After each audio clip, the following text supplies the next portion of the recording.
Good morning, my YouTube friends out there.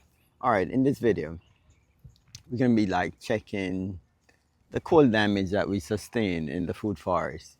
We had like maybe 5 nights, or four to 5 nights of temperatures in the low to mid 30s, mid 30s and 35, 36 in that range. I think we went up to at least 32.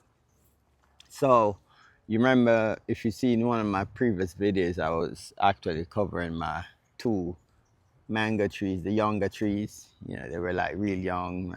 It's a year and a couple months old grafted mango trees, from 1 gallon containers. So I was like, you know what? I definitely don't want to lose those trees.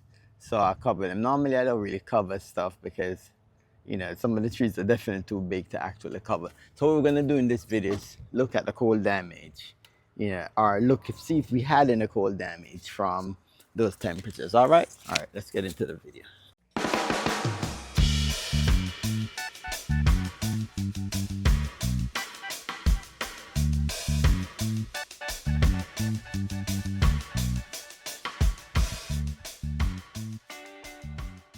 Take it from this angle and I'll show you guys the damage from the cold. The bananas. The bananas are like toasted, like yeah, that was expected though for bananas to look like this. 30 something degrees is definitely not for bananas. The leaves gonna get messed up from that for sure.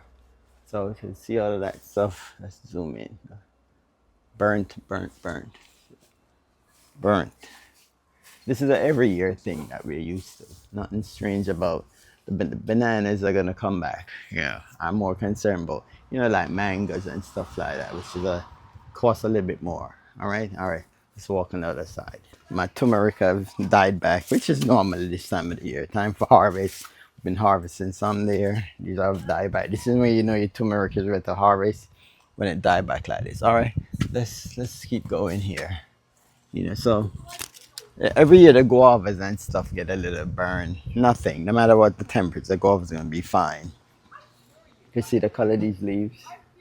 Yeah, that's some seedlings here. Look at the seedling loquat. Yeah, nothing. Loquat handle those temperatures like, nothing at all. Yep. Yeah, more loquat seedlings here. Even the peanut butter fruit seedling. I didn't cover none of these young seedlings, and they're perfectly fine. Yep, I think this is gumechama, some gumechama seedlings. Those did fine, but the bananas in a whole, which I told you was expected. That's why I didn't want them to start fruiting this time of the year. You know, the pigeon peas did fairly well. We harvest a lot of pigeon peas, like a couple pounds well of pigeon peas. Yeah, but that's perfectly fine.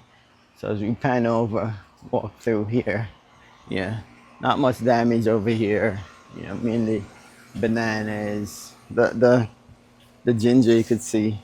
Yeah, yep, yeah. And this is like 4 days, 5 days after the worst cold spell that we had. So any damage I see pop up now probably is all we're gonna have. Yeah, yep. You could see a little cold damage on the Australian berry. Yeah, but that's fine too. Mangoes did amazing. Nothing at all. We have showed up already. Looking perfectly fine. Good job. Yeah. The guava, you see that orange look? Normal. Yeah, no big deal. That will bounce back. But look, surprise, look at the peanut butter fruit. Nothing. So we know that the peanut butter fruit can deal with 30s. Yeah. Yep. Oh, look at my little seedling. This is Sasmanii. Yeah, Anona. And it's doing good. Yep. I covered this the first night when it went down to like the low 30s. After that, I removed the cover the next day. And everything else was in the 35, and so it wasn't a big deal. Mango looking good. Yep.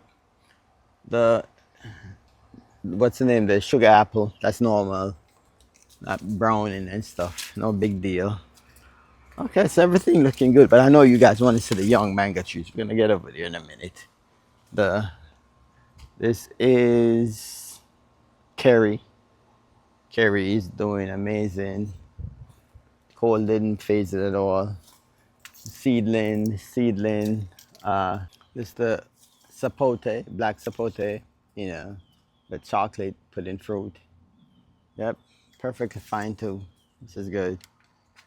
Let's see what else we could look at. That probably we get some damage. Yeah, the papaya got some burnt up leaves. Yeah, not too bad. Yeah, yep. These got toasted on this side. See that? Yeah, but the fruits still look good. You could see a little bit of cold damage on the fruits. It's not too bad. Yeah. So the Aki always do good. For some, the Aki does extremely well with cold. I remember even when the temperatures went to 20 something, the Akis was just still, which is so surprising because I thought Aki would be like a tropical fruit. Yeah, but the Aki actually does well. In 30s is nothing for the Aki. Could deal with that like on a daily basis. For a month, the Aki could still deal. Could nothing. It didn't phase at all with a cold. That's a good sign. All right, let's keep moving. Sugar apples. Yeah, fine. Let's keep moving over here. The ube yam. Of course, we know that would happen. Yeah, the ube yam get some burnt up, which is fine. You can see this is just when it's get real cold, these leaves kind of have this color. That's fine. My other grafted mango here, pickering, perfectly fine. I like that, looking good. The seedlings didn't even phase. Didn't even phase from the cold. Yeah. Look how healthy the leaves look. Yep. Nothing. Yep. I'm hoping the seedling decide to fruit this year. Yep. All right, the avocado here. Didn't phase either, looking good. Oh, what on here? Have some loquat coming in. Nice. Beautiful loquat flowers, that's good. Some fruits here, a loquat. It's a seed, I grew this from seed. Took about like 4 years to actually decide to fruit. Yeah, so those stuff are actually looking good. Come over here. Yeah, the bananas here, definitely. Yeah, not looking good, but it's fine. Bananas grow like a weed. So if I cut everything down here, few weeks you see tons of banana popping up back again. All right, let's kind of here. This it's like it got a yellowing fine. Could see that you could see this is gumichama. Yeah, it got a little tiny bit of coal. Yeah. I think it'll have to drop to the 20s to affect the gumichama. All right, let's pan over to here. And all right, let's come on this side. All right. So I want you guys to look now. This is one of the not seedling. This is one of the grafted mango. I'd say it was a young tree, just a 1 year and couple months tree from you know, this growth is all from just deriving manure over a year.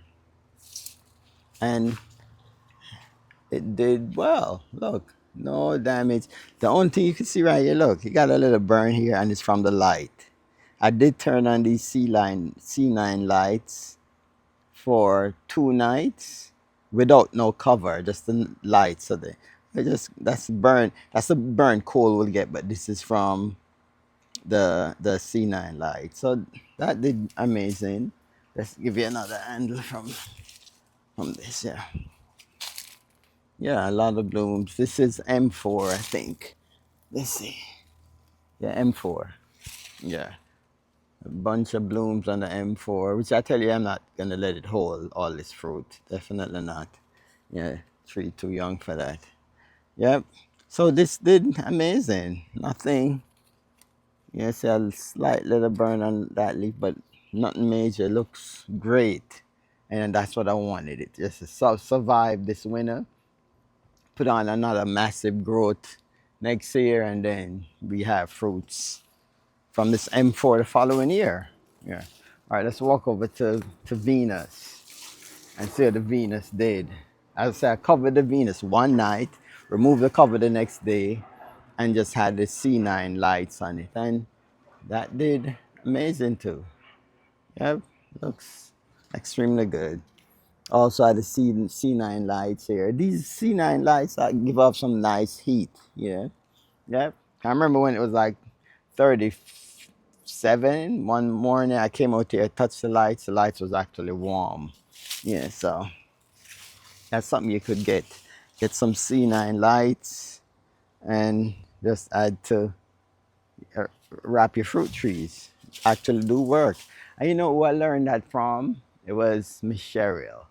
Yeah. Yep. Yeah. Yeah. She living in Texas, and she always like wrap her fruit trees with the C9 lights. So I was like, yeah, I need to go get some.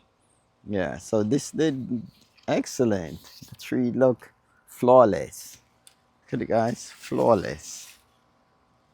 No damage at all, which is what we want to see. Yeah. Yep. Yep. So that's really good. Let's look at this. The soursop. All the leaves have gone. You know, those are young leaves that popped out. Yeah. And it seems like the younger leaves on the soursop is able to deal with the cold a lot better than the older leaves. Look at this one, guys. This is the Rallenia. Rallenia have stripped all its leaves, and yeah, probably gonna be waiting to actually push new leaves in the spring. Yeah. If you look here, guys, I'll show you guys something else. These are my seedling mangoes. These are faced with nothing. That's the thing, you know. I know people always like telling you don't grow anything from seed, but to me, seed grown trees deal with a cold a lot better. Let's look at these seedlings that I have here. Did not cover them. Look, I know they get protected from the banana and stuff, but look, we went 4 nights at 30 something degrees, and these seedlings are doing really good. Great to see that. Yeah. And if you look right here too, same thing. These are not burn leaves, these are just the colorless leaves. Yeah. Yep. Did amazing. Yeah. This Rallenia, you can see that that's all damaged. You can see this. That is damage from the cold. But overall, look at this. Yeah, overall, I would say the food forest did extremely well. You know, yeah. Yeah, the major concern was those young mango trees. And they did well. Did great actually. You know. Hopefully the colds and the deep freezes. Hope we're over, we're past that week. I know normally you could get one more in February, I think. You know, from years past, I remember getting one in February sometimes. So that is it really. It's a quick update on the mangoes, bananas, the food forest itself. Yeah, this is Kerry doing its thing. Yeah. All right, so thank you guys for watching. Yeah, I'll be blessed with peace of happiness and kindness. One love, guys. See you guys in the next video.